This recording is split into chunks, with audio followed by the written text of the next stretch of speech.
Hi, very excited to be here with Alan from Oceaneering. I'm here standing next to Freedom, which is an AUV hybrid. Can you tell us a little bit about what that means, Alan?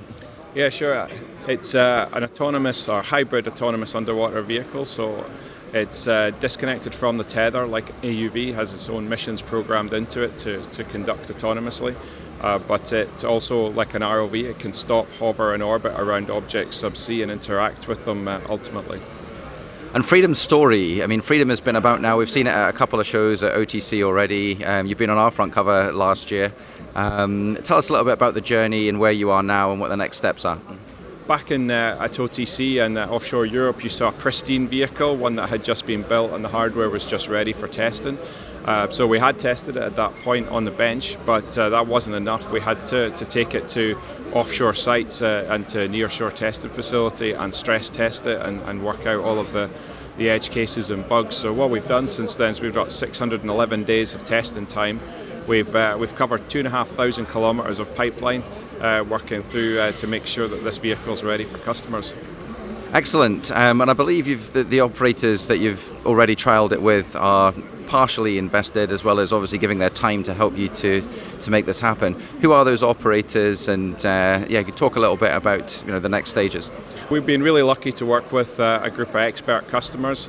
Those customers, Total Energies, Chevron, and Equinor. They've lent their time and their expertise to make sure that Freedom matches the maximum value it can give them internally, but also to give us their advice and their help to test it and make sure it's ready for work, as well as they've been involved since Total and Chevron in particular since 2014 when we started working on an AUV, a torpedo-shaped AUV project, and that evolved into the Freedom program over time. And we've had so much practical help from them, with Total Energies, EMP UK in particular, helping us with the Griffin infrastructure. We were allowed to access that, but also practical support from them in terms of access to other locations, and they also contributed financially to some of the program as well. So really terrific help that helps us get Freedom ready for work.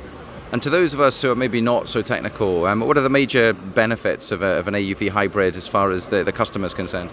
Yeah, so this first variant of Freedom is a pipeline inspection tool. So what we do that's different is that we fly in close proximity to the pipeline, which means that we can do pipeline inspection in a single pass. So much like an ROV, we've got the assurance, the customer assurance of the coverage and the data resolution that you do only get with an ROV, but we do it at the speed of an AUV. Excellent. And how does it power itself? I mean, when it runs out, what happens? Yeah, so the vehicle's got a range of 120 kilometres just now, so we are expanding that over time. But how we launch and recover this vehicle is one of the unique things. We launch and recover from a cage that's suspended from a vessel. The vehicle will autonomously fly back into the cage on completion of a mission and latch. We recover it to the deck and then we plug it in and recharge it. But when we do go commercial, we do expect next year to be able to add charging in the cage as well. So we'll be able to offload the data and recharge in the cage sometime Q1 we expect next year. So we love seeing new technology at these types of events, so we're very excited about this. It sounds like it's been on a long journey. What are the next steps for Freedom through the commercialization piece? Yeah, so we are ready now, but we've got a couple of extra features to add to the vehicle, which will take us into next month. And then the team will hopefully wave bye-bye to this vehicle, and we'll start working on the next variant for geophysical mapping and also for further inspection tasks such as risers, mooring lines, and other vertical structures.